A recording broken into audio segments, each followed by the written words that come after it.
आंतरजातीय महिला दिवस रे गंजाम जिला ब्रह्मपुर सहरर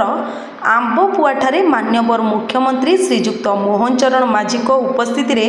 सुभद्रार द्वितीय किस्ती अर्थराशि प्रदान कार्यक्रम आरंभ होइतिला। आज अंतर्जातीय महिला दिवस आज अंतर्जातीय महिला दिवस एवं यही अवसर रे आम सरकार जो सुभद्रा योजना महिला सशक्तिकरण पाई सेमानक आर्थिक स्थिति रे उन्नति आनिबा पाई जो योजना करिसंती आज आमर परम सौभाग्य आम सरकारंकर जे अंतर्जातीय महिला दिवसर शुभ अवसर रे आज आमे सुभद्रा योजनार आज द्वितीय किस्ती आमर ये जो रेशमी सहर ब्रह्मपुर ठारे आज गोटे सुइज रे आमे द्वितीय किस्ती को ठन ठन ठन ठन ठन ठन ठन ठन करी आज आमे 5,000 कोटी टंका 1,64,000 महिला को आज आमे गोटे मुहूर्त रे आज समान को देइचु एवं चलित वर्ष 10,000 कोटी ऊर्ध्व टंका आज आमे महिला मानकु समान को आज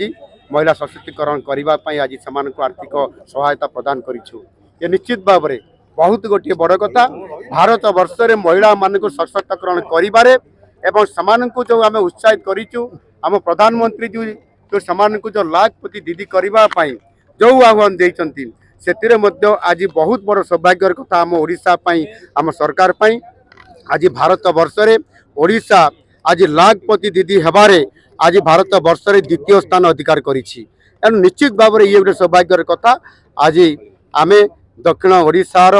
ये ब्रह्मपुर सहर रे आज ये भव्य एवं ये दिव्य कार्यक्रम माध्यम रे महिला मानकु मध्य भव्य एवं दिव्य करबा पई सशक्तिकरण करबा पई स्वतंत्र जो आज आमे महिला मानकर पई योजना करिथिलु आज तार सार्थकता हेइछि। माँ माने या समर्थन करिसंती सारा ओडिशा रे एवं सेथि पई निश्चित भाव रे ये रेशमी सहर रे ये कार्यक्रम सफलता आज लाभ करिछि एवं आज आम भारत वर्ष लाखपति दीदी रे मध्य द्वितीय स्थान अधिकार करिछु। सेथि पई निश्चित भाव रे आमर ओडिशा रे जो महिला माने जो माने आज लाखपति दीदी हबा पई आम आह्वान को आज समान ग्रहण करी आज समान लाखपति दीदी हेई पारिचंती समान को मध्य मु धन्यवाद दूची। सरकार गठनर 9 मास मध्य महिला सशक्तिकरण निमंते सुभद्रा परी एक जुगान्तकारी योजना सफलतार सह प्रणयन करी राज्यर 1 कोटी ऊर्ध्व महिला को 5,000 कोटी ऊर्ध्व सहायता राशि प्रदान करा जायछि। आंतर्जातिक महिला दिवस रे 1,64,000 महिला को सुभद्रा योजनार द्वितीय किस्ती प्रदान करा जायछि।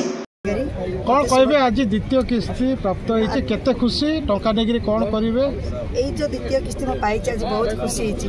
ए जो नरेंद्र मोदी आ हमरो मुख्यमंत्री सहायता मिली हमको 5,000 टंका 5,000 टंका पाई बहुत खुशी आ ए टंका नै कि हम किछि व्यवसाय लगे पाइबे। एही अवसर रे माननीय मुख्यमंत्री कर कमल रे गंजाम जिले में 638 कोटी अधिक टंकार विकासमूलक प्रकल्पर शुभारंभ होइछि। एथिरे 493 कोटी टंकार प्रकल्प पाई भित्तिप्रस्तर रखा जाइतिबा बेले 145 कोटी अधिक टंकार प्रकल्प उद्घाटन करा जाइछि। एथिरे जल जोगाण प्रकल्प सड़क उन्नतीकरण सेतु निर्माण चेक डैम प्रकल्प स्वास्थ्य सेवा केन्द्र स्थापन इनस्ट्रीम स्टोरेज प्रकल्प आदि प्रकल्प रहिछि। एही कार्यक्रम रे उपमुख्यमंत्री श्री कनकवर्धन सिंहदेव श्रीमती प्रभाती परिडा आईन मंत्री श्री पृथ्वीराज हरिचंदन